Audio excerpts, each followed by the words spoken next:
ఉండవల్లి అరుణ్ కుమార్ గారిని ప్రసంగించవలసిందిగా కోరుతున్నాం.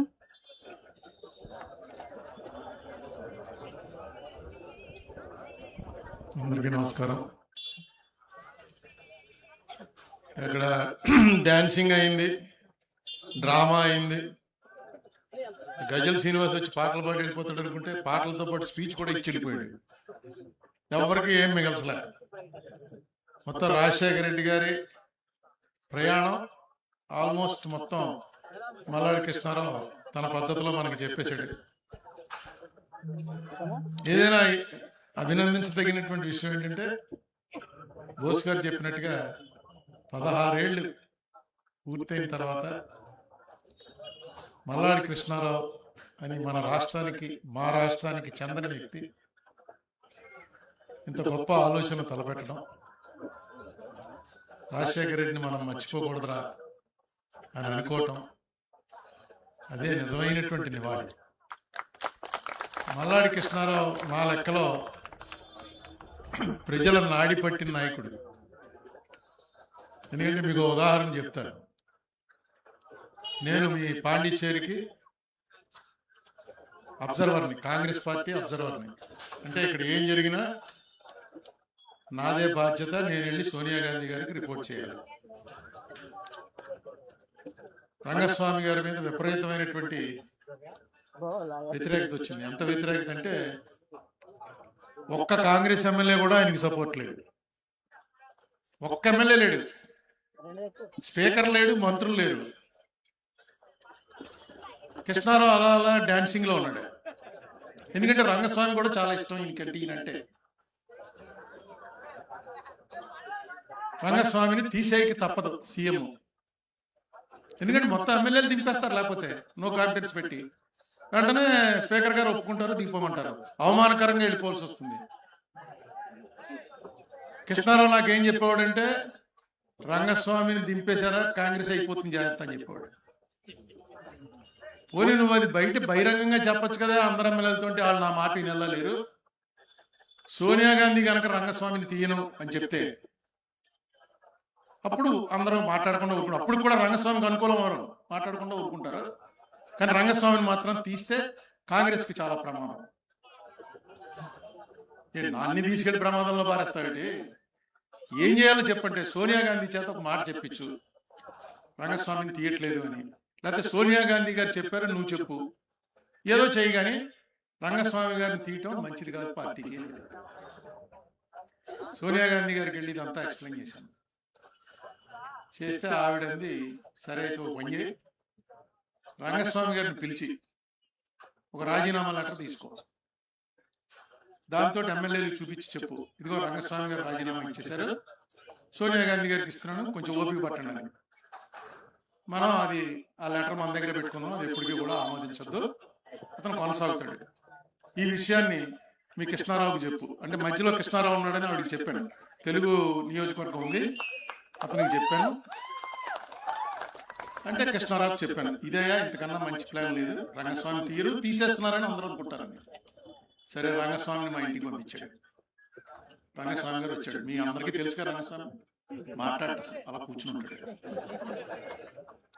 ఏమన్నా రంగస్వామి గారు ఏంటంటే, మీరేం చెప్తే అది అంటాడు. రాజీనామా ఇచ్చేస్తాడంటే పెన్న తేలేదు, పెన్న ఇంటి తీసుకొస్తాడు. వదిలేవా రాజీనామా రాదని కూడా చెప్పాడు. కృష్ణారావు ఏం చెప్పాడు, మీ ఇంటికి వస్తున్నాడు, ఎలాగోలా పెట్టించండి, నీకున్న మొత్తం అన్ని ట్రిక్స్ ప్లే చేసి ఎలాగోలా కాగితం మీద సంతకం పెట్టించు, వదిలితే దొరకడం మీకు. అలా కాసేపు ఉండి ఏమన్నాడంటే, ఆయనకు ఒక గురువు ఉన్నట్ట, స్వామీజీ ఎవరు, ఆ స్వామీజీ దగ్గర నేను మంచి రోజు చూసుకుని మీకు రాజీనామా పంపించేస్తాను, మీరు ఎలా చెప్తే అలాగే, నాకు కృష్ణారావు చెప్పాడు అన్ని విషయాలు, మీరు ఎలా చెప్తే అలాగే అన్నాడు. వెళ్ళిపోయాడు. మళ్ళీ ఆయన కలవాలి, ఇంకదే పోవటం. ఏం చేయాలి, ఎమ్మెల్యేలు అందరూ వచ్చేసి మీటింగ్లు ఎలా పెట్టారో విచిత్రం అనమాట. మీటింగ్లు జరిగితే పాండిచ్చేరిలో జరగాలి, లేకపోతే ఢిల్లీలో జరగాలి. ఒక మీటింగ్ విజయవాడలో పెట్టారు. విజయవాడ మీటింగ్ ఏంటల్లా అందరూ వచ్చేసారు. ఏంటంటే రంగస్వామి తీసేయండి. ఈయన వచ్చేసేవాడు వాళ్ళతోటి, వచ్చి కూర్చుని అంతా అయిపోయి వెళ్తే జాగ్రత్తగా ట్యాకిల్ చేయండి, జాగ్రత్తగా ట్యాకిల్, నాకు హెచ్చరిక చేసేవాడు. ఇది ఎక్కడ వాడవా బాబు అనుకుంటే, సరే చివరికి నేనే వెళ్ళి రంగస్వామి గారిని తొలగించి ఎవరిని వైద్యలింగం గారిని చీఫ్ మినిస్టర్గా చేసి ఆ రోజు దగ్గరుండి కార్యక్రమం చేయాలి. ఎందుకంటే పార్టీ ఇన్ఛార్జ్ ఉండాలి కదా. సరిగ్గా నెక్స్ట్ ఎలక్షన్ జరిగింది. కాంగ్రెస్ సరిగ్గా కృష్ణారావు చెప్పినట్టే కాంగ్రెస్ వెళ్ళిపోయింది. రంగస్వామి గారు సొంతంగా పార్టీ పెట్టుకుని చీఫ్ మినిస్టర్ అయిపోయాడు. ఈ విషయం నాకు ఎప్పుడో చెప్పాడు. నాకు అదే ఆశ్చర్యం. ఇప్పుడు తలుచుకుంటుంటే అనిపించింది, ఇతనేం చదువుకున్నవాడు కాదు మీ కృష్ణారావు. అక్కడేమో పాండిచేరిలో తమిళ మాట్లాడేసేవాడు, అక్కడ ఢిల్లీ వస్తే ఇంగ్లీషు హిందీ 2 భాషలు మాట్లాడేసేవాడు. ఉత్తప్పుడు మాత్రం ఏమీ తెలియనట్టు ఇలా ఉంటాడు. అదే అనుకుంటాను నేను, రాజకీయ నాడి పట్టగలగటం అనేది చాలా తక్కువ మందికి ఆ నాడి దొరుకుతుంది. మల్లాడి స్వామికి ఇక్కడే కాదు, ఈవెన్ ఆంధ్రప్రదేశ్లో కూడా నా ఎలక్షన్లో కూడా నాకు వచ్చి చాలా సాయం చేశాడు. నా ఎలక్షన్లో కూడా ఎవరెవరు నాకు దెబ్బేస్తున్నారో నాకు తెలియదు, కానీ ఆయనకి తెలుసు. పలానా వాళ్ళని వాళ్ళ ఇంటికి వెళ్ళి వాడు ఎవడు చెప్తే వింటాడో తెలుసుకుని, అంటే ఈ రాజకీయం అనే దాన్ని ఒక సీరియస్ గేమ్ కింద ఆడినటువంటి వ్యక్తుల్లో మల్లాడి కృష్ణారావు ఒకడు. అందుకే రాజశేఖర రెడ్డి గారికి అంత ఇష్టం. రాజశేఖర రెడ్డి గారికి మల్లాడి కృష్ణారావు అంటే ఎందుకు అంత ఇష్టం అంటే, ఒక మామూలు కింద లెవెల్లోంచి వచ్చినటువంటి వ్యక్తి ఇంత సమర్థవంతంగా ప్రజల్లోకి వెళ్ళగలిగాడు అంటే ఇలాంటి వాళ్ళని ఎంకరేజ్ చేయాలి. ఎందుకంటే ఇంకా ఇతనికి మల్లాడి కృష్ణారావుకి కొంచెం సపోర్ట్ ఉంది. మీకు నాకు కులబలం లేదు, ధనబలం లేదు. నాలాంటి వాడిని రామచంద్రరావు గారు, రాజశేఖర రెడ్డి గారు వీళ్ళిద్దరూ కలిసి చిన్నపిల్లాడిని, ఆ చిన్నపిల్లాడు కూడా మంచి చిన్నపిల్లాడు కాదు, అల్లరి పిల్లాడు. అల్లరి పిల్లాడిని పెంచుకుంటూ వచ్చి నన్ను ఎంపీ చేశారు. ఇది కేవలం ఏళ్ళ వల్ల అయింది తప్ప ఇంకోటి ఎవడో నాతోటి పని చేయించలేడు అసలు. ఎందుకంటే నేను పని చేయను, నాకు పని చేయాలంటేనే భయం వేస్తుంది. అలాంటి వాడిని నా చేత పని చేయించారు. ఎవడో చేయని పనులన్నీ కూడా నా చేత చేయించారు. నన్ను ఎంపీని చేశారు, 2 సార్లు ఎంపీని చేశారు. రాజశేఖర రెడ్డి గారు చనిపోకుండా కనుక ఉండుంటే డెఫినెట్గా నాలాగే ఇంకా చాలా మంది నాలాంటి వాళ్ళు, అంటే ఇప్పుడున్న రాజకీయాల్లో ఫిట్ అవడానికి అవకాశం లేనటువంటి చాలా మందికి చాలా ఉజ్వలమైన భవిష్యత్తు ఉండేది. నిజంగా ఈవేళ మళ్ళీ ఒకసారి గుర్తు తెచ్చుకుంటే ఆ పాత రోజులు రాజశేఖర రెడ్డి గారితో, ఏంటి ఎంత గొప్పవాడా రాజశేఖర రెడ్డి, ఎలా అయిపోయాడురా బాబు, చిన్నప్పటి నుంచి తెలుసున్న రాజశేఖర రెడ్డి ఇంత గొప్పవాడా అని. ఎందుకంటే ఇక్కడ చూపించిన మీ షోలో ఇంత కూడా అబద్ధం కానీ ఎగ్జాజిరేషన్ అతిశయోక్తి కానీ లేదు, ఉన్నదాన్ని కొంచెం తగ్గించే చెప్పారు. రాజశేఖర రెడ్డి చేసిన పనుల్లో 90% ప్రజెంట్ చేశారు తప్ప 150% ప్రజెంట్ చేయలే. ఎప్పుడు చేశాడు ఈ పనులన్నీ, ఎలా చేశాడు అని ఒక్కసారి తలుచుకుంటే ఏంటి చచ్చిపోవడం ఏంటండి, చచ్చిపోయారు జనం. రాజశేఖర చచ్చిపోయాడని నాకు ఆశ్చర్యం వేసింది. ఇలా జరుగుతుందా అసలు? నిజంగా రాజశేఖర రెడ్డి చచ్చిపోయాడన్న వార్త తెలిసి చచ్చిపోతారా ఏంటి? ఎలా జరిగింది అంటుంటే మా కాన్స్టిట్యున్సీలో ఒక ఆవిడ చచ్చిపోయింది. ఇదేదో బాగా దొరికింది, అసలు కరెక్ట్గా జరిగింది ఏంటో తెలుసుకుందాం అని ఎవ్వరికి చెప్పకుండా నేను వెళ్ళాను. వాళ్ళ ఇంటికి వెళ్ళాను.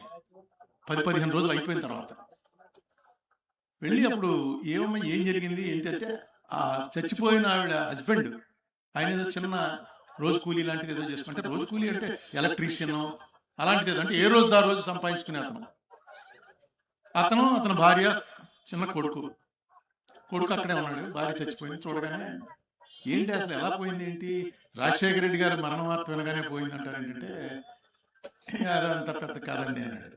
చెప్పు పర్లేదు, అది వినడానికే వచ్చాను నేను. మా ఆవిడికి మాకు పెళ్ళి 15 ఏళ్ళకి గర్భవతి అయిందండి. ఆ 15 ఏళ్ళలో పెళ్ళైన ఆడవాళ్ళకి ఇమీడియట్గా ఏడాది తిరిగేటప్పుడు కాకపోతే మిగతా ఆడవాళ్ళే ఒప్పుకోరు, గొడవ చేస్తారు. ఆ 15 ఏళ్ళు టెన్షనే, దేవుడికి దండం పెట్టుకోవడం, గుళ్ళు చుట్టూ తిరగడం, ఏదో పడ్డారు.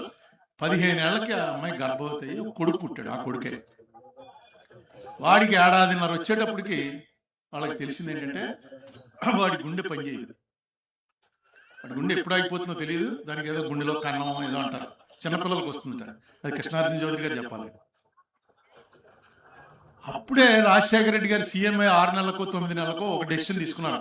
ఎవరో ఇలాంటి చిన్నపిల్లాడి కథ విని ఇలాంటి పిల్లలకు వచ్చిన గుండె ఆపరేషన్లు అన్ని కూడా ఫ్రీ.